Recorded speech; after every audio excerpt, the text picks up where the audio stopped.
DJ. Thank you for coming out to the spotlight. I'm your host, Authentic John Doe. This is a show where we give all information and motivation and accolades to all the people in the community that we feel like are doing an amazing job. This is an honorable mention for our guest today, Mr. Daryell Mack of Mogul Printing. And we're actually in Lexington Market where he did a lot of jobs. So as you'll see through the interview, we're going to premiere some of his work, and we're going to talk to him about some of the things that he's went through in his life and how he actually created the business and some of his achievements and some of the things that he got coming up in the future. So y'all stay tuned to the spotlight. I'm Authentic John Doe.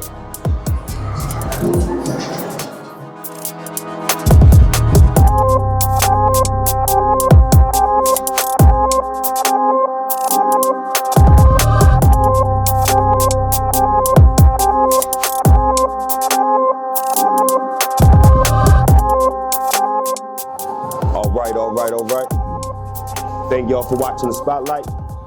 Let me reintroduce my special guest today, Mr. Daryell Mack of Mogul Printing. Yeah, thank you for coming out, bro. Definitely appreciate it, yo. Really appreciate you. Yeah. You know that? Mm-hmm. Before we really get into the interview, I just wanted to let you know that the show is really about giving people their acknowledgement for their accomplishments and maybe some of the achievements that they've done.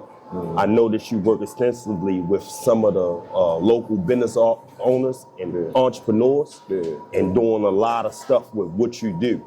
We're going to get into that. But first, before we do that, I would like you to introduce yourself to the audience and tell them, like, you know, your name, who you are, where you grew up at, the school you went to, etc. All right, yo, first I'd like to say I appreciate the honor, yo, you know what I'm saying? Like, I feel like you reaching back to help me out, because, you know, I met you a long time ago through Rome on Sounds in the Hood. Like, yo, you've been true from day one, so I definitely want to say appreciate the opportunity and salute to that, because that ain't an easy job, you know what I'm saying? So I definitely want to say salute that. Appreciate it. And yeah, so I mean, I don't know, me, I'm an entrepreneur. Mostly, you know, I'm a father, I'm a son, I'm a bunch of things. How many kids you got? I got four kids. My oldest, Sydney, you know, she killing it in the volleyball. They just had a semifinals. Okay. Shout out. What's her team? Shout out, man. You remember the name? I didn't want to catch you on the head. Hazleton, Penn State Hazleton. I don't know why I had a brain There we go. fart. Shout out to Penn State Hazleton. But the thing about that, yo, is when I was watching the game, they yelled their name so much, I wanted to be a manager now, yo. Like, I ain't know she was killing it like that. That's what's up. That's what's up. Then I got Jalen, Jabari, and Ryan. So yeah, I got 4 kids. All right, and I grew up over East, actually. I grew up over East. Well, I grew up a few places, but over there, York Road, Beaumont, you know, went to Chickapin. But yeah, mainly over East, yo. Yeah, mainly over East. And then we moved over West when I was in high school. How was it, like, as in your childhood? Like, you know, was it rough? You had a regular childhood like everybody else? Well, over East it was crazy, yo, because, you know, we went to, over there it was crazy, yo, because I went to Chickapin, and Chickapin used to beef with Winston. This in middle school. And, like, we used to beef so much that the schools had a meeting, and Winston had to get out 15 minutes later than Chickapin, because we used to beef all the time. But every time I had detention, we would get banked. Well, I would get banked. But that's one of the reasons why my parents now moved me to the county. Because like, I was literally, we was fighting all the time. I got banked with razor blades, all that, and they just said, forget that. And we had moved to the county. And but that's when I came over West to the county, this, that, and other. But yeah, that was just that. But yeah, I grew up about 15, lost my father. Same year, lost my older brother. Then the same year, lost my uncle. My condolences, rest in peace. Yeah, so that was crazy. It's crazy when you lose your father, because it's like a lot of time, the men that you would allow to actually mentor you, you put a block on it, like, ain't nobody my father, or I don't got no big brother, because you gotta think I lost my brother and my father the same year. Right. So it's like one of the things where can't nobody tell me what to do, you know what I'm saying? That's one of the things that building you. So, but it also kind of powered me a little bit, because I had to have enough energy to push through for my mother, my brothers, all that. You know, I was raising them. Not to cut you off, right? But I found out from my own true experiences that your pain sometimes is your greatest motivation. Yeah. Now, Definitely. not to bring it up again, but just to, reinsert it. When you say you lost your father and your brother, and you didn't have any guidance, who were some of the people that you may have looked up to for guidance? Was it teachers, neighborhood guys? Like, who did you look up to? Like, who taught you the ropes? You like, shorty, let me put you under my arm. The whole Nas and Belly thing with on the project. Like, Honestly, wasn't nobody doing that? Yeah, well, sort of, kind of, but not in the right way and not the way I think it needed to be done. But I did cling to certain people, but it's the people I like certain attributes of, and some of them wasn't even personal. Like, I like Tupac a lot, you know what I'm saying? Like, I felt like listening to a lot of his music kind of helped me figure out what to do with certain shit. And then I had my homeboys, and they became my mentors, but I really think that I should have had older mentors at that time, because homeboys tell you some of the wrong things. Right. You don't even realize it advice, until you get older. Pressure. And you all in with those suggestions. Right. So yeah. I mean, I had mentors, yo, but they was homeboys, yo, and they was learning just like me. So I ain't had no old heads. It's just luckily I had the spirit of my father, yo. Like, I think that got me through. Like, there we go. I made some decisions to where I ain't have the guidance, but somehow I chose the right thing. You know what I'm saying? Right. And then it's like I gotta say, maybe you can still hear his voice, or you know what he would want you to do too. Yeah. Also, we know that. Yeah. You know what I'm saying? Because I lost some people in my life that was very, very close, so I understand, and I still hear their voice when I do certain things. Like, well, my grandmother wouldn't like that, or my grandfather wouldn't like this. You know what I'm saying? So I know that carries a long way with your character. You know what I'm saying? But with that being said, around that time, what did you want to be? Like, we all had firefighter, police. What was it? I wanted to make video games. That's actually what I went to school for and all that. That's what I went to Morgan for, to make video games and all that. That was my next question. Did you go to college? Yeah, I did. Yeah, I went to Morgan for like a couple years. I stopped going though because I was getting in trouble. You know what I'm saying? So I was getting in trouble, so that's one of the reasons I stopped going. But I was also introduced to entrepreneurship around that time. Actually, I wanted to be make video games up until I actually worked in Rome's shop. If I ain't meet Rome, I wouldn't be a businessman today. That's 100. Excuse me for the background noise, but can you repeat that for me? If you didn't meet who? If I didn't meet Rome, I wouldn't have been a businessman. Okay. I'd have been still and that's Rome from Rome Records to clear it up for the audience. Sounds in the Hood, Jerome Brooks. Yeah. If I wouldn't have met him, I wouldn't have been a business person. I'd have still been chasing the 9 to 5. And I was nice with 9 to 5, even corporate. Like, I done been in corporate jobs and changed the way they do marketing from the inside out.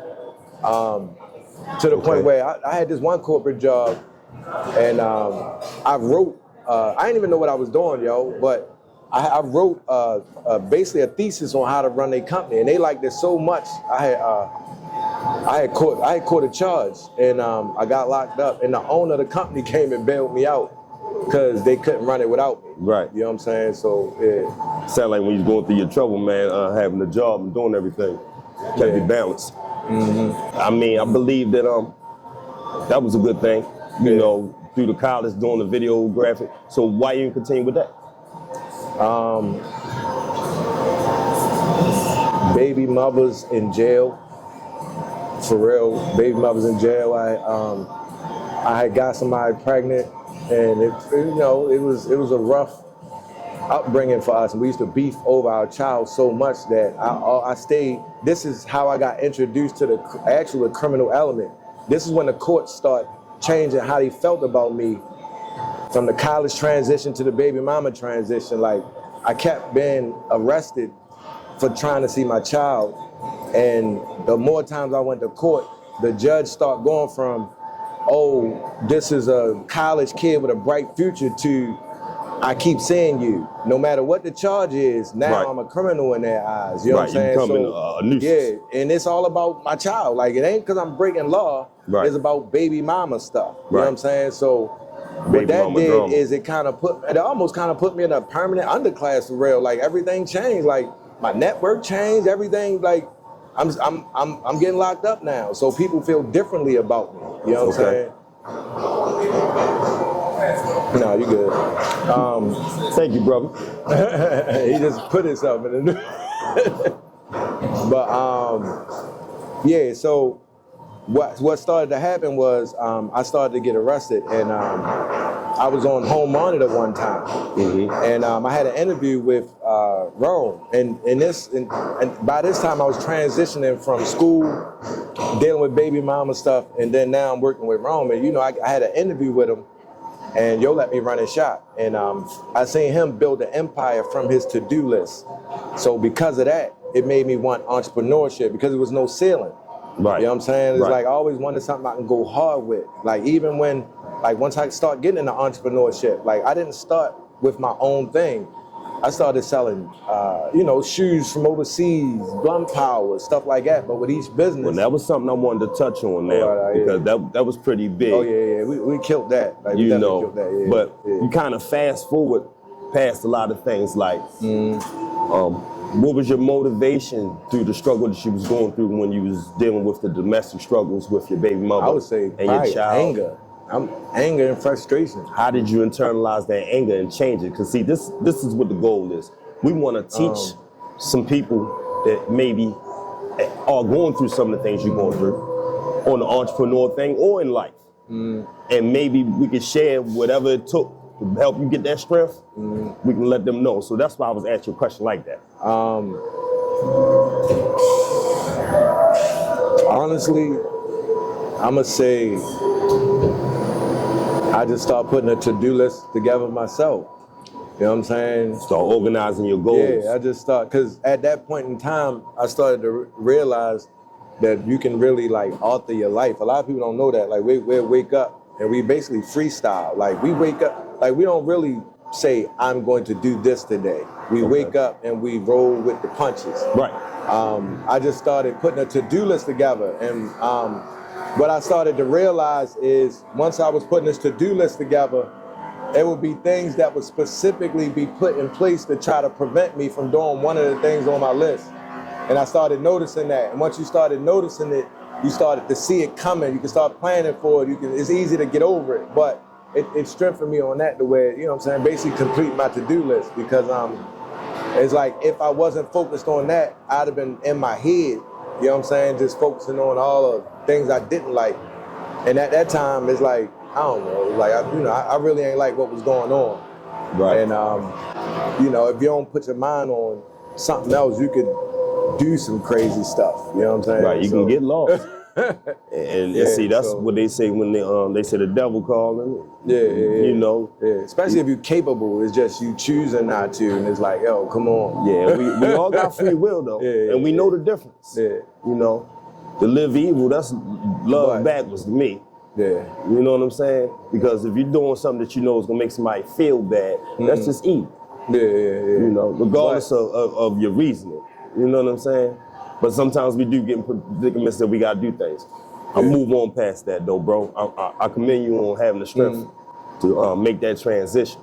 Now, the transition that you made was, I seen you start with a lot of things, but that blunt power. Oh yeah. Now, the people don't know that you was the first person in the city to ever have that in your hands. You know, now I got shout out AB. Okay, he was actually the first. Well, he put me first there. person I say. Yeah. But how did you get that? You know, and what happened with that? All right, so what happened with that was I was just coming off a transition from selling Nike products, because I was jamming with that, and I was coming off a transition to selling Nike products, and I was going so hard, you know, I was flooding flea markets, like we was killing with that. That Nike actually sued me. Nike reached out and sued me. They really thought I was this big production company, so I had to shut that down. So I was looking for a new hustle, and I ran into the dude AB down the flea market, and he had like 6 of the bottles on his table. I think he was selling other stuff, but he only had like 6 or 15 bottles on his table, and I bought one. And I liked it. So what I did is I looked up the owners of it, and they was down in Atlanta. And I actually went to Atlanta and had a meeting with them and was like, look, yo, that was move. That was a power move. Yeah, like, yo, I can kill this up there, and they didn't believe me. Like, you know, they just was like, oh yeah, everybody say that. So I was like, all right, cool. Right. I spent like $6,000 or something like that, and I bought a lot of bottles back, and we sold them. They was gone in like 2 weeks. You know what I'm saying? And I was thinking they was gonna be like a month. You know what I'm saying? This, that, and other. So it didn't take as long as you thought. Yeah. So that's when I started setting up down at flea markets. Man, you know that's popular. Everybody smoking. Yeah. I started setting them down at flea markets. I went and got some rappers from Virginia. Shout out to Player Day, EKG. They put together the Blunt Power song. Shout out. We started going on tour with it, and we just started distributing in all the major flea markets and like all the rap shows, this, that, and other. And then another thing that actually happened with that was the flyer game, because you know from Blunt Power came We Got You Covered Street Team. Okay. And that's because we was pushing. And that was your second endeavor, you could say, as far as being an entrepreneur. The Nikes was my first. The Blunt Power was my second. Okay. And then the We Street Got Team You was Covered. probably, a spin-off of that, because we was pushing so many flyers that other companies would contact me and say, we need you to push these flyers for us because y'all jamming. Like, we literally moving like 15,000 flyers. Now, how was you making money off pushing flyers, man? Like, you know, people want to know, like, how you do that? All right, so I did the math. You know, the return on investment is about 3% on the flyer game. So if you got like 500 flyers, that's like what? That's 500 flyers. That's like 15 flyers. So it's like, just off that, if you can get 15 customers from that 500, as long as those 15 clients outweigh what you spent, you get your return on investment. You know what I'm saying? But then there's other ways to do that. But the way I started really getting money off of it is clients would pay me to distribute their flyers. So now I'm pushing my flyers, selling up my power with it, and getting paid to distribute their flyers. Right. And then what that did is that spun off into the print game. Okay. Because now those same clients want me to design and distribute their flyers. Okay. Now they want me to design, print, and distribute their flyers. So now there's one client paying me 3 different ways. Right. To doing that same thing. Right. You know what I'm saying? It's all one and intertwined. Yeah. So that created the need to become a print company. Because it's like, all right, this is the only way I'm be able to service provide all the these service. clients. Yeah. So supply and demand. Yeah, so that's what did that. And then if you know, everything fell off with Blunt Power, yo, because remember I kept telling them what I could do.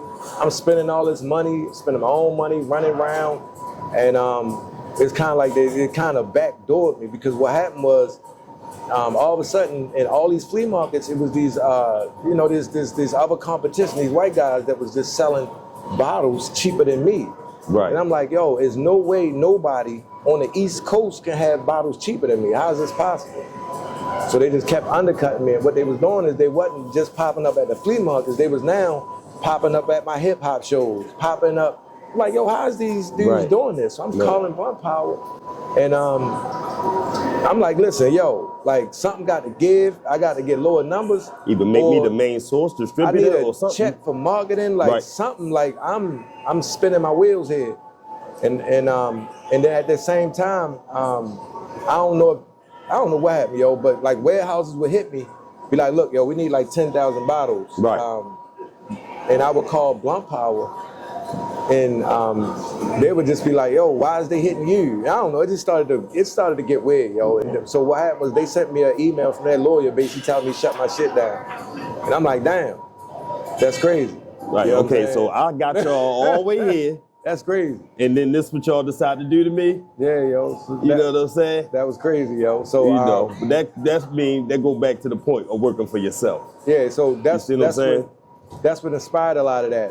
Because I had my foot in the printing game, but I wasn't in it. I was relying on Blunt Power. Right. You know what I'm saying? So what happened was with that is the guy from Adult Ice, Bernard, I started getting money with him on a liquor tip. Okay, shout out to Bernard, Adult Ice. Yeah, and we went half. Well, he bought a cutter in the design program, and what I would do is I would just supply the clients. You know what I'm saying? And we would split 50-50. Right. Since I got 1 foot in, 1 foot out, I can't make this big investment. He like, all right, cool, I got it. Right. Let's split 50-50. So that's what we started doing to get my foot into the printing game. Okay. You know what I'm saying? But then I started doing taxes, all that. We was jack all trades. We was killing on the taxes. We was killing on the taxes to the point where we got caught up and we was killing on the taxes. But from that, I was able to invest in machinery. You know what I'm saying? That's how good we did taxes. And you was able to build enough capital to be able to start buying equipment. Yeah, I was able to invest in machinery. And then that's when I started buying these wide format printers so I can wrap cars, all that type of stuff. Okay, so and then what kind of printers are those? Wide format. Then you got the wide cutters, the sublimation machines, embroidery machines, all that type of stuff. So I started investing into that. Okay. So now we already got the distribution, we got the design, and now we're actually able to print on site. Right. So what that did, that was just a major shift in, this, that, and other. Now, was there someone in that field that you kind of had your eye on? Because it seemed like that was a hell of a transition. That's the crazy thing. It was like you went from the blunt spray to the flyers to marketing from the companies that you get from the flyers to selling merch for the company, right? And then that led to you partnering up and designing graphics, right? Which turned into Mogul Print. Yeah. It was T-Mogul at first. We was only doing T-shirts. Okay. Then once I got the machinery, we was Mogul Print. See what I'm saying? Yeah. So, okay, and then there was another step added. You were doing T-shirts. Yeah. Okay. And then you landed on wrapping vehicles. Yeah. And putting up murals in that was actually my brother Jason. My brother Jason idea is actually wrap vehicles. I wanted to print flyers. Right. He was saying wrapping vehicles, so we went with the wrapping vehicles.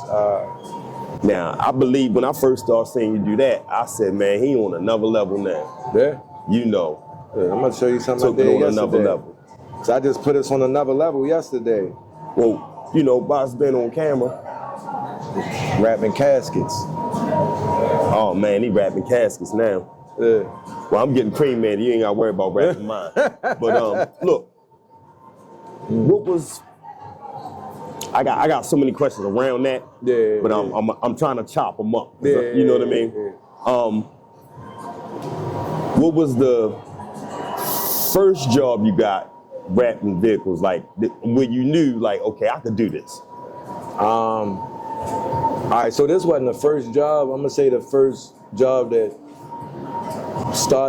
really started the vehicle graphics department was a dude, Kern from Focus Movers.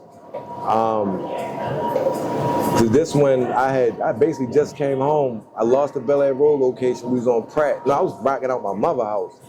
And yo was like, I need my whole 26-footer wrap or something like that. And wrapping it, what I did is wrapping his vehicle, I taped a lot of content of it and I got a lot of footage of it. So from wrapping his vehicle, I used the marketing from that to get a lot of other people to start coming in. Cause I did a few vehicles, but it was like, it wasn't official until I did his big ass truck. Right. You know what I'm saying? Yeah. And what kind of trucks he had? Big 26-footers. He got I think a 16-footer, two 26-footers, and a pickup truck. Okay, just put his logo on the side and whatever else he wanted. Yeah, rap. He wanted the Maryland flag mixed with a man carrying stuff across the city. Like, we went crazy on that. Yeah, showed your skills. Yeah. Graphic wise. Yeah, graphic and print. Yeah. Excuse me. Yeah. But all right. So, what was the most difficult job that you had? Well, I guess the only one is my biggest refund. I had like 100 sublimation shirts, and I ain't really know how to do sublimation like that. You know what I'm saying? And the thing I forgot, like when you do sublimation, you're supposed to have an adhesive spray to like stick it to the shirt. So we pressed 100 shirts, and all of them was like double printed. So it's like I had to refund that whole job. 100 shirts. I ain't gonna ask the ticket. We're gonna skip past L's and liabilities. You hear me? All losses and liabilities, we're gonna skip past. It'll take 3 L's to make a W. Have you done any people that we would consider famous? Done any jobs for famous people? If I did, it was through a third party. More than likely. Could you name them?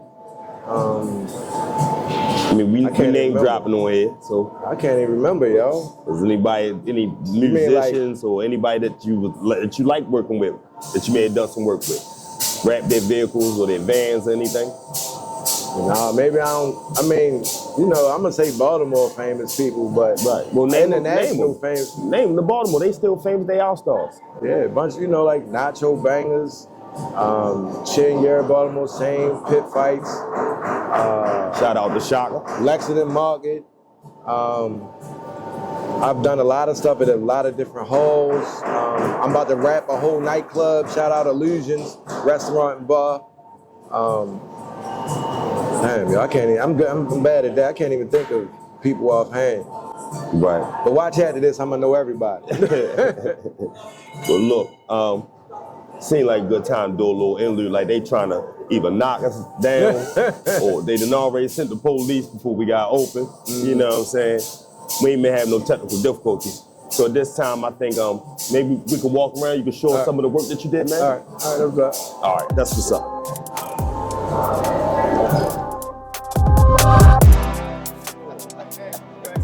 Yeah, man, I was getting ready to order. I like fruit salad. You know what I'm saying? So back to what we were saying. Yeah. What was some of the stuff that you did in the month, as you see? That wall coming up for Faley. I've done some of you know that Urban Reed's bookstore down there for Tia. I've done some of her stuff. Trinacria sign over there. I've done that. Okay. I did the steps. I did the Oreos on the steps. Also did the Martin Luther King on the steps. I got some decals on the sidewalk outside for Faley's too, and some Mogul Printing decals on the sidewalk. Okay. I did that sign for Sweet Peas over there. I print labels for Daniel down at Garden. And you did this wall right here, right? You said. Yeah. And Sunnyside Cafe downstairs, I wrapped that food truck. Okay. So I definitely did a few jobs in here. Shout out to Tia from Urban Reed's bookstore. She the one that plugged me with Mark to get me to do some of these jobs in here. All right. Well, we're gonna take it up to the store and you know, finish this up. But yeah, see what I did on my block, man. That's something you did over there too? Yeah, Trinacria. I did that joint, that sign. Yeah. Yeah, man. But let me finish my tea, and we're gonna finish this off when we get there. I will meet at the shop. That's what's up.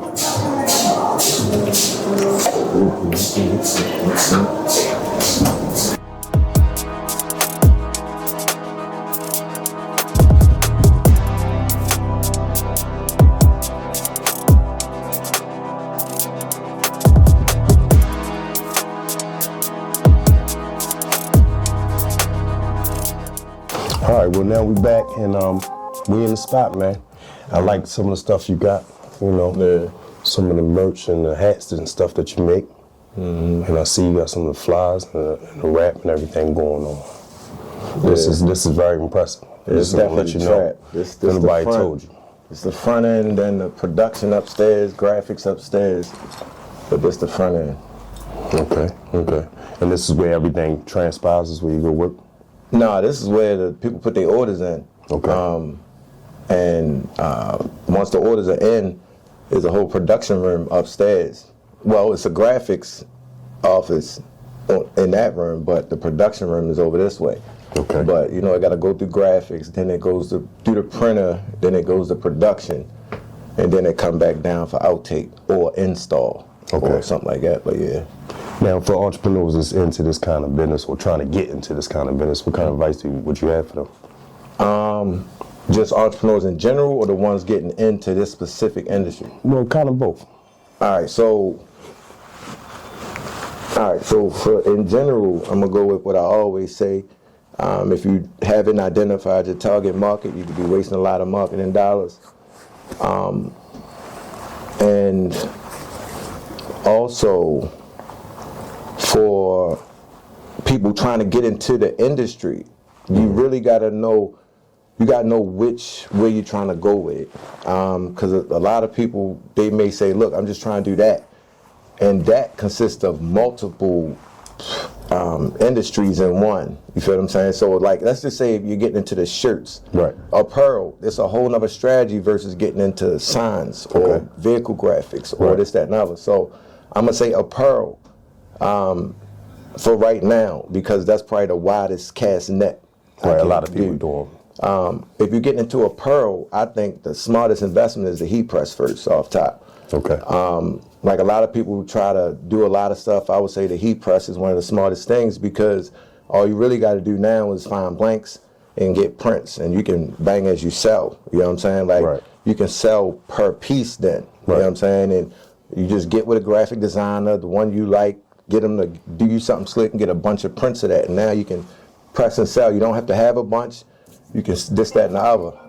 You can do sublimation. Like you can do, grab that necktie right there. Just not just that necktie. You see it black and white on the second show. Okay. Yeah. You can get in a sublimation with just a heat press. A lot of people just think pressing on a shirt, but you can get in a sublimation. You can get in all types of vinyls. You can get into the DTF. It's like you can print so many different ways with a heat press, and then all you need is a designer in this. And I'm only saying that because then your growth don't have to always be vertical. It could be lateral at the same time. Right. Meaning that once you bank down with your heat press, of course, the vertical growth is, getting other heat presses, maybe embroidery machine, this, that, and other. But lateral could be, all right, now that I have the heat press, what is the complementary department to that? All right, now let me learn graphics. I've been outsourcing graphics, so let me learn it now. You know what I'm saying? One step. Yeah, but you got the central piece, which is the heat press, like you can create. You know what I'm saying? Right. And then I would become other pieces. But a word to the wise, one of the things that do set me apart, honestly, from a lot of print shops is I know how to work each and every position, like from the designer to the production to the install to customer service. Well, I get it done. You know, just say that. But I know how to run every position. I really don't have to outsource anything. But what I've learned is running everything limits your output. You feel what I'm saying? So me knowing what I know now, I would prefer to only have to focus on one department. Like if I was to start and all I had to worry about was the heat press, and let's say you doing my graphics and listen, all you gotta do is get them to me in 48 to 72 hours. We could bang, you know what I'm saying? That would be a crazy situation versus me having to do everything. Yeah, you know what I'm saying? So that's what I'm learning now, and that's what I'm appreciating is building strong partnerships with people that not only know how to do it, but can really run that department. So that's what I'm looking for now. Like I need people that can run the graphics department. I need people that can run the production department. Like not just peel vinyl, but can you control the production line? You know what I'm saying? Stuff like that.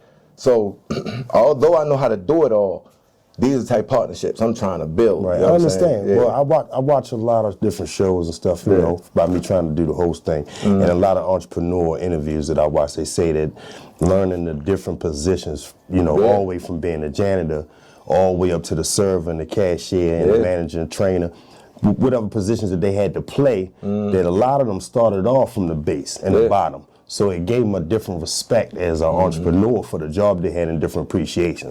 So that was one point that I'm glad that you made. But, you know, with that being said, you say you're trying to build a team, and that's something else that you got to have. You got to have a reliable team around you, some people that you can trust to be able to do those activities and those jobs for you, where you almost like blindly move because you know they're going to handle their business. Now, that's another keynote. So that's something that people need to take word to and heed to the wise. Now, because you said that, how many employees do you have right now? My employee numbers have fluctuated. Right now, I'm rebuilding my core. So I'm gonna say probably four. For main. Yeah, 4 main. It's a lot of pieces, outsource but to other things. Okay, I understand. So where do you see your business growing? Like okay, right now, what are some of the things you may have coming up? But this is a double entendre. I mean, a double question. What are some of the things you may have coming up, and where do you see your business going with, like, in the next 5 years? Shit, I got a couple things coming up actually. One, I think we outgrowing the space, so I do need a bigger place. Like I need to be able to pull vehicles into the spot, wrap them on site, and do production. So that's definitely coming down the pipeline. Another couple things coming down the pipeline is we're going to officially launch branded. We've been doing branded. Like a lot of people really don't know what branded is. Explain Mogul Printing, but branded is really like. This is my branded ecosystem. It's the people I do business with within my branded community, and we just come together and build in one big support system for this whole industry. Okay. So what I'm trying to do with that is, a lot of times when I get into a new business, you know, there's a few ways to get into it. You can create new clients from existing clients, and you can also convert people who was not even into that. Right. You feel what I'm saying? So with branded, one of the things I would like to do is everybody that's doing something, like y'all, everybody, the Baltimore scene, the Black Mall, pit fights, everybody as an entity, they need to have some type of merch, because it's like you be running around trying to get money for your service when some people only got $15, $20 to give you. You know what I'm saying? So I'm trying to convert people who don't have merch into having merch. Right, or something that they can be put in the hand of the consumers. Exactly. That kind of be as more of a memory. Like a business card is better than a business card. This is something that we already gave you. Right. And I get it. From there, it's a collective push to sell this merch off the branded platform. But also what it does is it allows you to actually, it allows Mogul Printing to show off its capabilities through its clients. You know what I'm saying? So everything will be based on the farthest we can go. Like somebody could be representing car wrap, somebody could be representing the pearl, somebody might be representing the labels. You know what I'm saying? This, that, and other, but it shows what we do. But also what it does, it gives you something that you can actually push versus services, this, that, and other. And it ties you into promotion, because a lot of people in the branded, they get, you know, well, your network is your net worth. Yeah. So I see that. You know, your connect list is probably very extensive. Yeah. You know. But so where you see Mogul Printing in the next 5 years? I'm trying to build up the next generation of it, like the mini moguls and all that type of stuff, and even other people that's just in the industry. So I like to start teaching classes. A lot of the stuff that people, you know, doing consultations, just a lot of stuff that people initially wanted from me that I didn't have time to give them. I kind of want to take time to, you know, create a sort of space for that. Yeah. Like, you know, that's like wonderful. The classes, me, I don't know, she might get mad at me, but, you know, me and Kanisha about to drop an e-course on, you know, printing, how to build your print business, you know, this, that, and the other. Well, each one teach one, and that's what you got to do. You got to pass the knowledge. Yeah. Now, I'm going to ask you a particular question real quick, right? This is something that I'm making it as like a novelty question in the Spotlight show, right? If you had to describe yourself with one word, what would it be and why?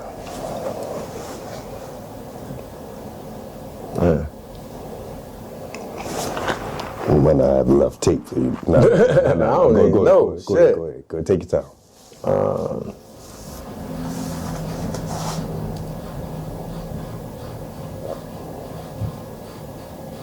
First come to mind, something that, you know, describes you. I was about to say an intrapreneur, because I like that word. You know what I'm saying? It's kind of ironic, but okay. Yeah.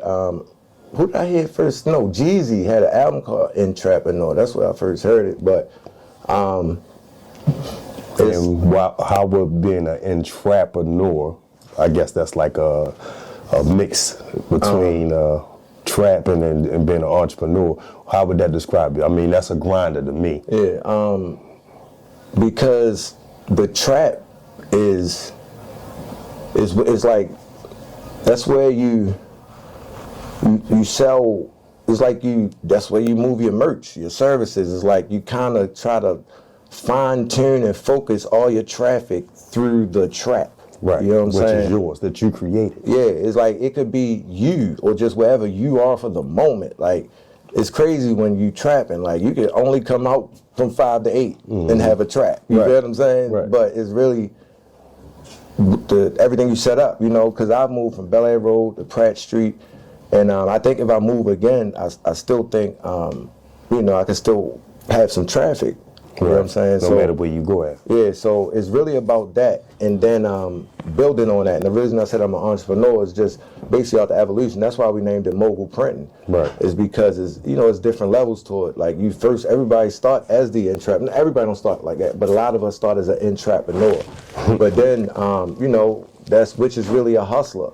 Right. And but then for better lack of word. Yeah, but then you got to evolve into a real entrepreneur, and entrepreneur is more. I think entrepreneur is more about education.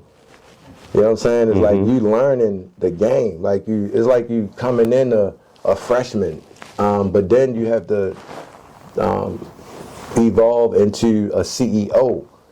You know what I'm saying? Because then you can get trapped in the trap, but you got to kind of remove yourself from it and become an actual CEO. Right, and evolve of it. Yeah, and then from there you become the mogul. Right. You feel what I'm saying? And I get it. And I think the mogul is when you have all your systems, policies, procedures in place. You have your networks in place, and you're able to click, copy, and paste. Yeah, it's like kind of making a demo with Michael Jackson. Yeah, you know what I mean? You become a mogul. Yeah, so a lot of my clients, we travel that whole journey with them from beginning to end. And we ain't dead because, we still growing. Right. And I ain't had a client yet ask me to wrap a helicopter, so either I'm going to grow with that client to that, right, or somebody going to refer me somebody. Well, either way. You know manifestation is key. You're right. Speaking it into existence right now. Right. Well, before we close this and get out of here, was there anybody you wanted to shout out, or any thanks you want to give to anybody that you may have helped you get along this way? Give me a lot of people to thank. All right, so definitely got to thank my family because they keep me motivated. I got to say my mother, because in the beginning, I wasn't on no business tip, but my mother believed it. So everything I said, she went and got the paperwork done for, which really made it official. That's my #1 fan too. Yeah, because I'd have been out the crate my whole life. It don't matter, the money coming in, you know what I'm saying? Right. But moms believed in the actual business. And then my homeboy Tyrone mother, because she let us set up our first shoe stand in her front yard. And we really came up off of that. So, definitely our parents, my family, my brothers, my homeboys, they play a part. They may come play a part. I need them to run the stand. You may see one of my homeboys just running the stand, then he disappear and do him. Or I need help wrapping the truck. They show up, wrap the truck, then they disappear. So definitely them, and then everybody else that really put their time into it. I had a lot of originals. I got to shout the originals out, which is Kanisha, Spence, Will, who else work here? Keish can't work here, all that. So I was getting around to it. But she's sitting right there. But yeah, definitely that. Because a lot of people, I be tripping because I don't be thinking people be believing in me or nothing like that. But sometimes people do, and it's once you realize it, you just appreciate it because they ain't got to. You know what I'm saying? So yeah. Well, it's one of your support. You know that?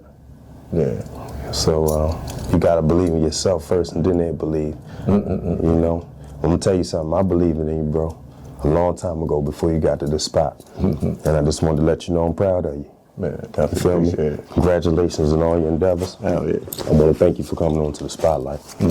Honestly. Yeah, I appreciate the opportunity. This wasn't about us. This was about you. Man, hey, yo, like I said in the beginning, like I said, I was, when I first met you, I don't want to say I was a nobody, but it's I was a super rookie. Remember, I was working at Rome Shop, and you was doing your thing back then. You was one of them back then. You know what I'm saying? And it's it carried through. So for you to pick me to do this feel big to me. You know what I'm saying? Thank you, bro. Yeah. Well, it's big to me to be here and watch your growth. I seen you go in the cocoon, and you look like a butterfly to me now, baby. Nah, I ain't no butterfly. I don't know about that. I'm a big ass moth or something. a Mongol moth. You heard me. Yeah, but I'm your host, Authentic John Doe. This is Daryell Mack of Mogul Printing. And I want to thank y'all for coming out to the spotlight. I hope you enjoyed all the information that you got.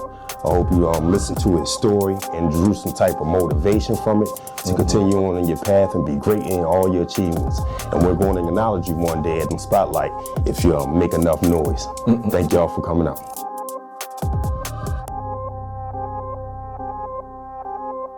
Again, I'm Authentic John Doe. I want to thank you for coming out and watching this episode of Spotlight. I want to thank Daryell Mack and Mogul Printing also. And I want to give a shout out to some of our supporters. FMK for my kids, Provide Another Way, LLC, Kelley's Gardens, Profitt Productions, Judah Productions, We the Union, the Wright Visions, Queen Najiah Seamoss, Lamar Madden, the Big Pyramid, Home Improvement Company, Bumpy's Barbershop and Lounge, and the list could go on, man, but those are supporters and those are friends of mine that have their own business and deserve a spotlight at this time. If you would like to get on the spotlight or be premiered or even just have your business names or maybe even have a commercial ran on the spotlight to get more exposure and motivation out here for the city, anybody that want to speak, y'all can contact us at the Content Complex. I'm Authentic John Doe, and we out.